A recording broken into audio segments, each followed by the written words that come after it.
First of all, congrats to West Virginia. They played a tremendous game. They were able, which is what they want to do, is just they're really good in chaos, and they create chaos with their defense. We turned it over. We didn't display the poise that's necessary to have a chance to win against a team like that with the way they defend. I thought it would take us a little bit to get settled into the game, which it did early. Then I thought we started making some plays, stronger with the basketball. And when we did that, we got a little bit of a lead. I thought they made it even more chaotic, and we didn't handle that well. We had some foul trouble with lineups that we've never practiced with. And again, they caused that with the relentless pressure they put on you. And so, again, they were terrific, tough for us. It's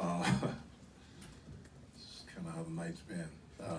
But tough for us, disappointing, but we'll use it, we'll learn from it, we'll get better, and looking to learn from it. So, questions? Greg, you scored 11 points within the first 5 minutes and then just 1 point for the rest of the game. What changed, in that moment? I'll probably say West Virginia did a good job of locating me, transition in our half-court sets. Wasn't too many times I was left as open as I was to start the game. So I guess that's what it is. When Nelly and Jamari is both getting foul trouble, they're both your facilitators. What were you guys talking about trying to do to kind of keep the offense flowing? Run whatever coach called and just stay together. Like he said, we had to try and remain poised, and that was something that we preached going into this game. So no matter who was out there at the point guard position, we just had to be poised and run whatever was called. Grant, was that just a cramp when you went down? I saw you on the sideline just for a little bit, jumping around. Just a cramp? Yeah, I just caught cramps. Greg, what was the challenge defensively tonight? It seemed like West Virginia was able to get out and transition pretty easily. That came from, I would say, our bad shots and turnovers. Like, that's one thing that we talked about that would help them get in transition faster. So I would say them two things, like when they sped us up, we kept going fast so they get a turnover, getting the play in transition. And all our shots, they felt like was all long misses, and they was all, every time they got it, it was a transition opportunity, and they used it to their advantage. Greg, it seemed like there was some miscommunications on defense, or at least misunderstanding when to go out, especially when you guys switched into zone. What were some of the things that you noticed that you guys were like, hey, we got to stop this now in the moment? We wasn't talking. We didn't talk for 40 minutes, honestly. That was the one thing that our team had done a great job of, talking offensively and defensively. And today, we did not do that at all. You see the result.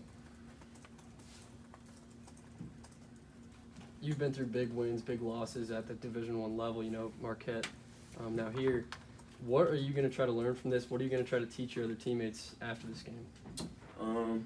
That we can't come into no game if we're not together thinking we're going to win. It starts with us being together. You're not right within, then you won't be right at all. So that's what I'll say. If we start off being right together and we all together, nobody will beat us. We good. Greg, why do you think there was no talk going on? I know coaches preached that for 5 seasons. Honestly, I'm going to say we got into ourselves. Once the game got, a little tougher, we hit adversity. It was our first time hitting adversity as a team, and I feel like we just tried to, it's a new team, so everybody felt like they can do it on their own.